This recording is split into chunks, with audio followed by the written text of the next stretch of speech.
Hello, welcome to another episode of More Photography. I am currently hiking up to this waterfall called Waterfalls. It's the same waterfall as I was in episode 7, but this time I'm here during autumn and not winter.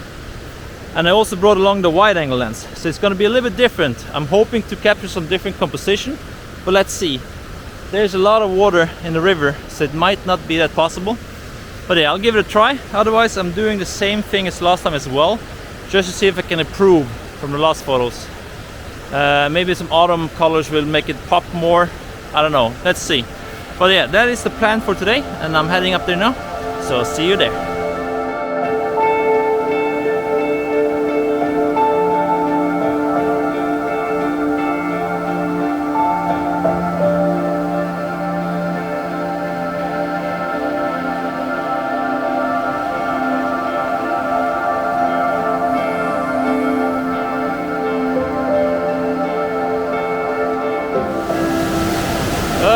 So I'll try to vlog, but the water in the river is really loud, so I think it's just going to be really messy, but I'll try.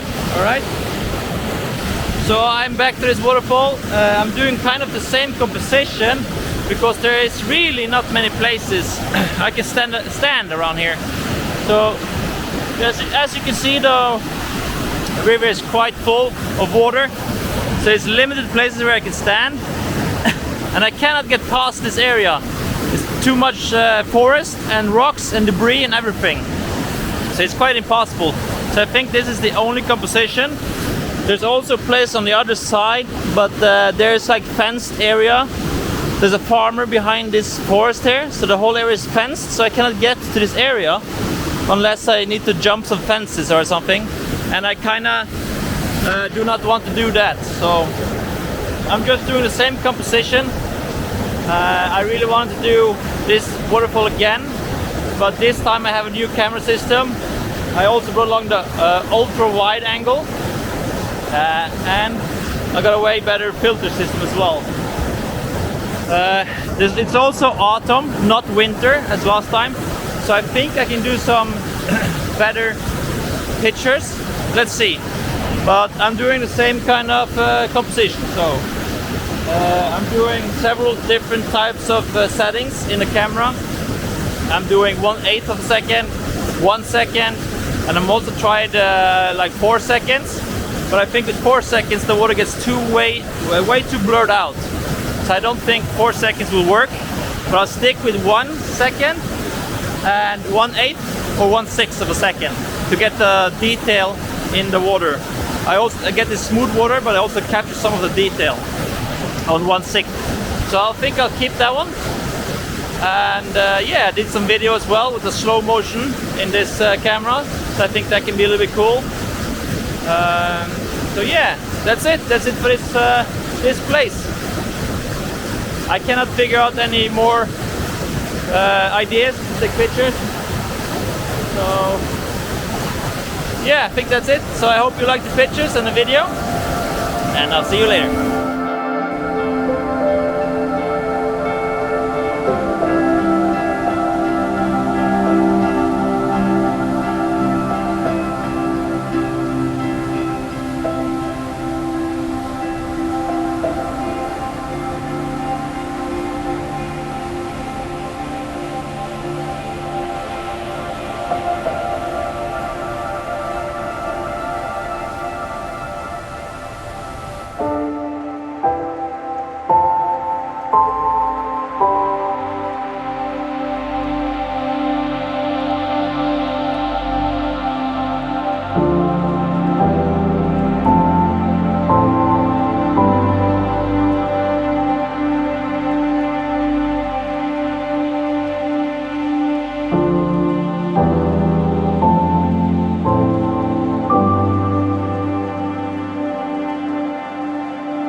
yeah, I'm hiking back to the car. I also did some shots with my telezoom to get a little bit closer to the waterfall, to capture those details in the water, like the water droplets coming down. So I think that would be quite cool. I did a lot of pictures just to make sure that I capture good shape in the water. So yeah, that is kind of cool to do pictures of a waterfall when you have a telezoom, because you're gonna get really close and just get this amazing detail in the water droplets. You just have to remember to have a really high shutter speed. So I was currently doing one of a 2,000 of a second, and also maybe 1/2500 of a second. Depends. I think 2,000 is more than enough.